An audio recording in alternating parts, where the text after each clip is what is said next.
Hello everyone. मैं Sumita Shri Tara school of wellbeing से और मेरे साथ हैं श्री तारा की फाउंडर और रिलेशनशिप एक्सपर्ट शांति पहावा, retired associate professor Delhi university. आप कहती हैं कि हम सब अपनी इमोशनल समस्याओं के हल के लिए ऐसा ऐसा ज्ञान बिना उसकी उपयोगिता चेक किए उठाते ही रहते हैं जो जिया नहीं जा सकता। आपका कहना है कि अपनी इन इमोशनल या रिलेशनशिप प्रॉब्लम्स के परमानेंट हल के लिए अपने ज्ञान को चेक करना होगा। ये आप किस ज्ञान की बात कर रही हैं? देखो सुमिता, यहाँ ज्ञान से मेरा मतलब है जो बातें तुम पहले से जानते हो।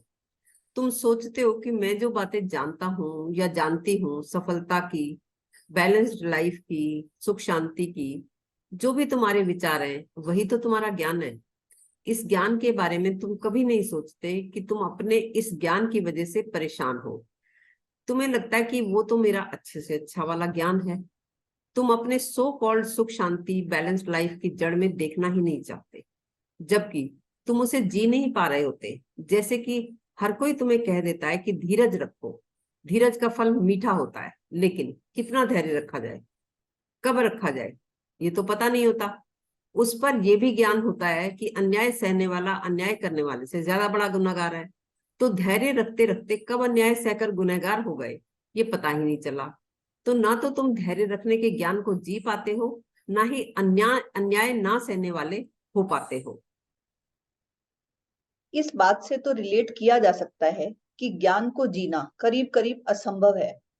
जैसे कि हमें ज्ञान दे दिया जाता है कि क्रोध नहीं करना चाहिए, लेकिन हम इस दिए गए ज्ञान को जी नहीं पाते। और आपका कहना भी है यही है कि ज्ञान को जिया नहीं जा सकता, जिया तो सिर्फ सहजता को जा सकता है। इसे थोड़ा एक्सप्लेन करें।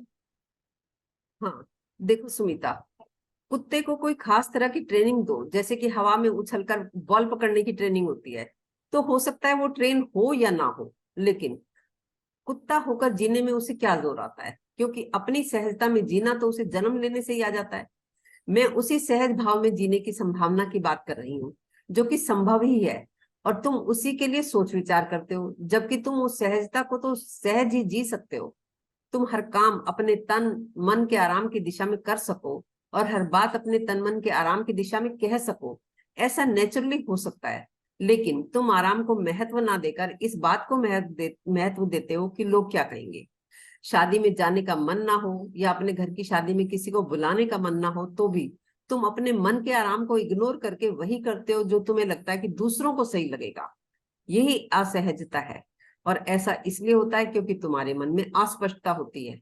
और मन में अस्पष्टता रहने का कारण है किसी भी मामले को आधा अधूरा सोचना, कुछ पहलुओं को देखना और कुछ को नहीं देखना।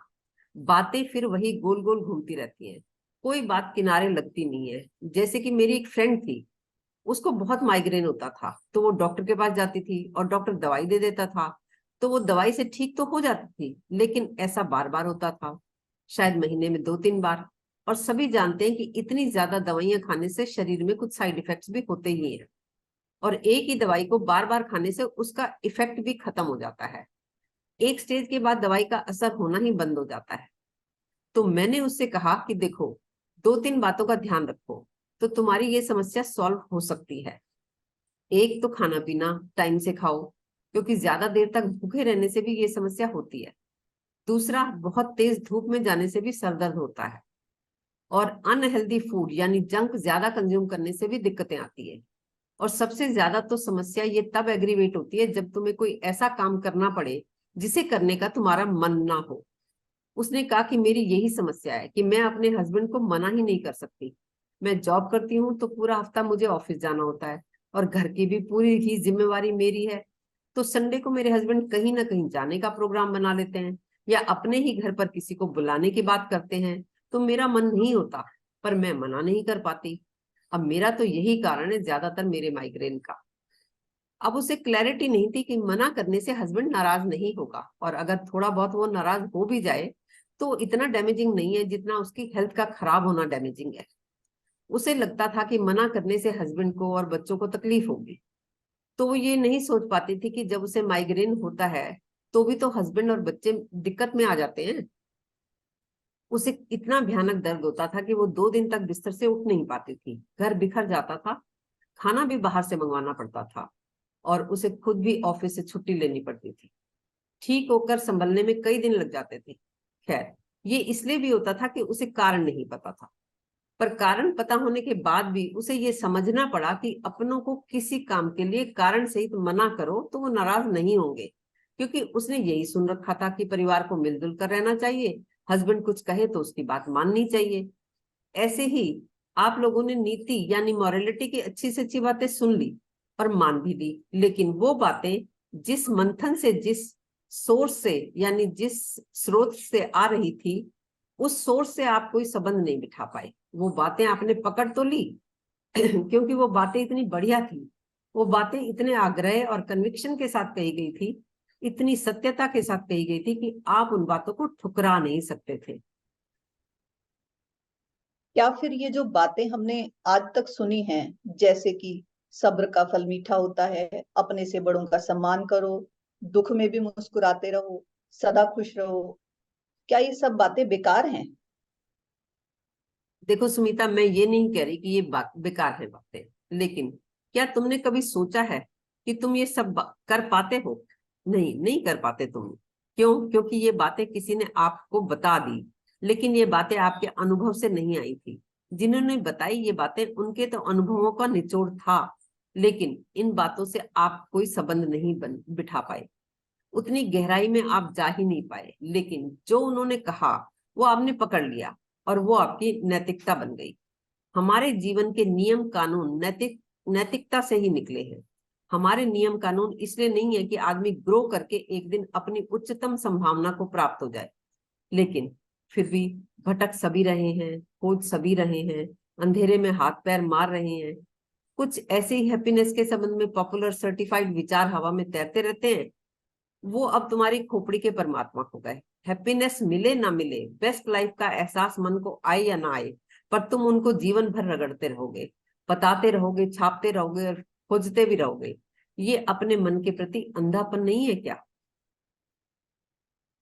आज के समय में काफी मोटिवेशनल स्पीकर्स के ऑडियो, पॉडकास्ट, वीडियोस देखने सुनने को मिलते हैं, जो काफी इंटरेस्टिंग और यूजफुल भी लगते हैं। उनके बारे में आप क्या कहेंगी? सुमिता, ये सबसे बड़ा ह्यूमन डिजास्टर है कि हमें ज्ञान की बड़ी बड़ी बातें आकर्षित कर लेती हैं।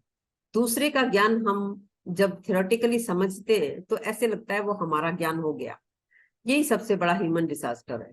मन और संबंधों के मामले में तुम सब पढ़ते हो, सब सुनते हो और सोचते हो कि हमें सब पता है, हम सब जानते तो हैं ही, बस जी नहीं पा रहे, किसी दिन जी भी लेंगे।